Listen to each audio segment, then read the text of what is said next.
The Acer Team Story Cup Season 3. Ladies and gentlemen, this is yoeFlashWolves versus NewRoSoft. Now, it's worth noting real quick, you'll see no in-game score at any point. I'm not going to bother putting the score down here as well, as all of these games today are best of ones between the players, but a best of 9 between the overall teams.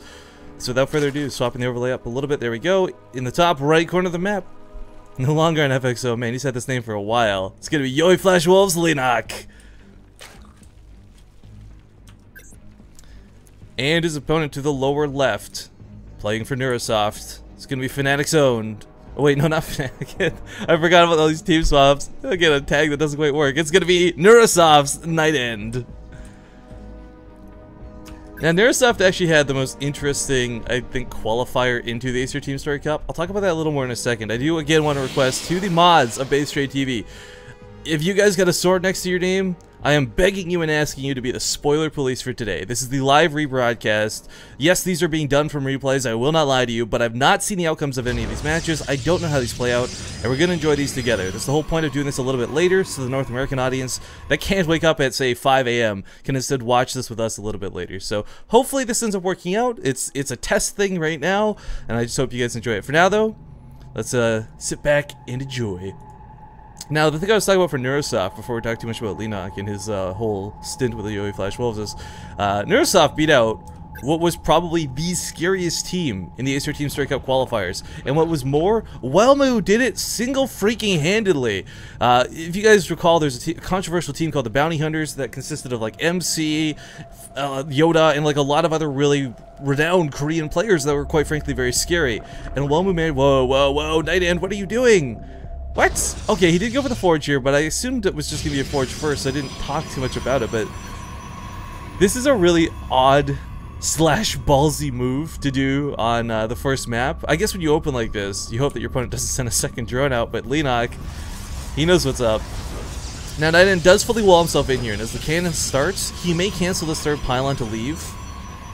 I don't know how much he's going to dedicate to this, though. It's when you go for cannon attacks early on like this, and I hesitate to call them cannon rushes, because it's not like you cut probes for it, but if you go for cannon attacks like this early on, you really have to make it work. There is no in-between. You cannot half-ass this.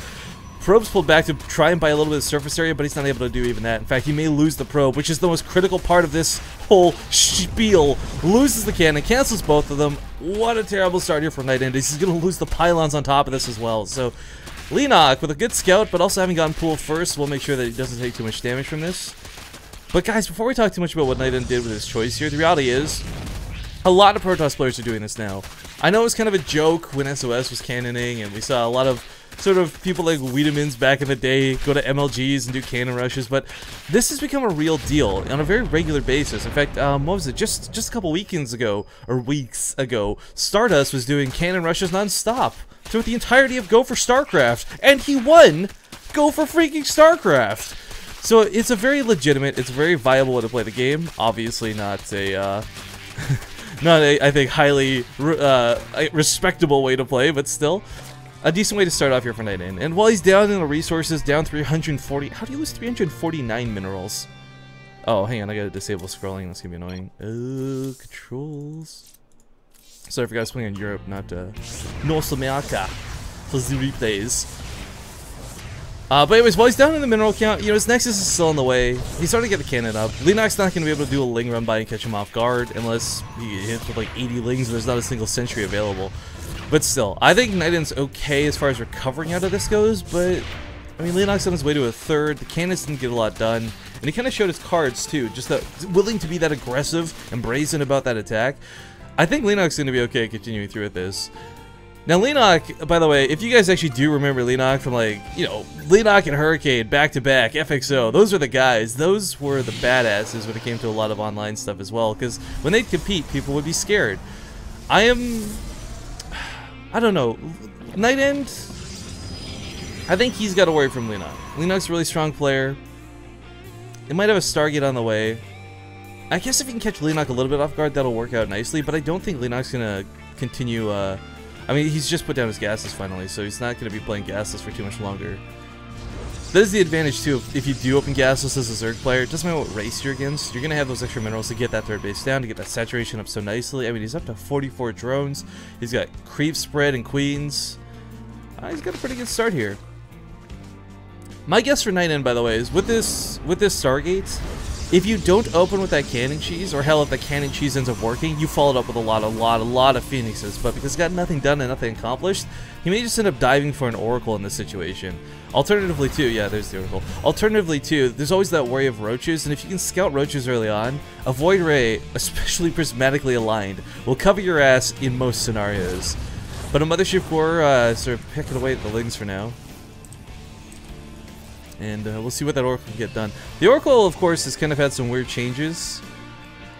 The big #1 thing is the fact that people realize, I shouldn't say changes, but like tactical use changes is what I mean. The big #1 thing is that people finally realized, oh, this thing can kill a queen one-on-one. So the necessity of spore crawlers have become more prevalent than ever. We do see those already coming down in the mineral lines here for Leenock. And yeah, I'm gonna get turned away right away. Now the thing for NightenD is, even if this oracle can't do a lot of damage right now, and let's be honest, it's totally fine that it can't, it can still be a great use as he moves to the mid game. Whether it's going to be revelation, whether it's going to be straight up detection for burrowed units, or whether it's just catching Leenock with his pants down and getting a bunch of drone kills. It's really important NightenD does not lose this, though. It's not that it's a big investment, it's just that the utility of it is fantastic. And as we see, there's that revelation, so now we can see all the tech. He'll know when that macro hatchery finishes, he'll know what comes out of that macro hatchery when it finishes. Meanwhile, Zerglings have metabolic boosts just now completing, so they got that speed kicking in finally. There's a robotics bay on the way, so we'll have some Colossus out in due time, but I'm not sure that that'll be out soon enough. There's already Hydralisks on the way, and typically you want to have Colossus ready to go. NightenD's spending a lot of resources trying to take a third, but he's got no army to protect this with. 2 Void Rays and a Mothership Core? If this was anything else like a Roach Bus... Oh wow, it just lost the Oracle to the Hydras coming across the middle of the map, so he knows the Hydralisks are coming. If this base was finished, you could you could Photon overcharge it, but 1 cannon and no overcharge, these Hydras are hitting at just the perfect timing here for Leenock. I don't know if it's going to force a cancel, but this is going to be rough for NightenD, because he just doesn't have the units to defend this. As he gets on here on top of the cannon right away, Hydralisk will see tear it down very quickly. Nexus does complete, and even if the overcharge goes off at this point, it's already half dead. It's only going to get like half of its shots off. Yep, there it is, forces the overcharge. Hydralisk stuttering, stepping back a little bit from the Zealots, but the Zerglings are just on top of the Nexus, and NightenD would have been better off canceling everything here. Just that small bit of regret. Hell, if he had knocked down the rocks with the Void Rays, that may have even bought him just that little bit of extra time needed. But his Forge is unprotected. His +1 is not finished. He's got, what, a couple Void Rays in a Sentry? This is looking really bad for NightenD. Quite frankly, if NightenD can win this, it's gonna be a miracle. Or rather, if he can hold this off, I should say, because the onslaught is real. Mothership Core can almost Photon overcharge. Not quite yet. That seems to be the case here for NightenD. Always a little bit too late. Colossus does come out. But do we have Groove Spines? We do not have Groove Spines. So the Hydras actually can't engage into this, and we see Leenock disengage. A really intelligent choice. If Groove Spines was complete, he would know that with the first Colossus coming out, Thermal Lance would not be complete. There's not a single Protoss player in StarCraft 2 that goes for extended Thermal Lance and then waits 5 minutes to get a Colossus out type thing. So boldly trying to put down a third again after this, hoping that Leenock assumes he wouldn't try and do something so bold right away, I guess. I don't know. But the Mutalisk swap behind this is what's really terrifying. Because we did see that Spire come down a little bit earlier. I'm pretty sure I missed pointing that out, but I mean, you guys can see the production tab anyways. The Void Rays are cool. They can actually contend with Hydralisks in smaller amounts, so if you force field off half the Hydralisks at a ramp, the Void Rays can actually clean them up, especially with the Colossus. But nothing that NightenD has is going to be too effective against a lot of Mutalisks. Now this isn't exactly a lot, I think it's like what, 8? Yeah, 8 Mutalisks swarming in here, swooping in here. Mineral line unguarded, going to take a bit of losses here. There's cannon to defend, but I mean it's 1 cannon, this is not going to get a lot done. Goes down pretty quick. Stalker's warped in, we'll get a couple shots off, but none of the Mutalisks actually die. And because of this, yeah, NightenD's just going to tap out. Good game, well played is called. Game number 1. We'll go to yoeFlashWolves.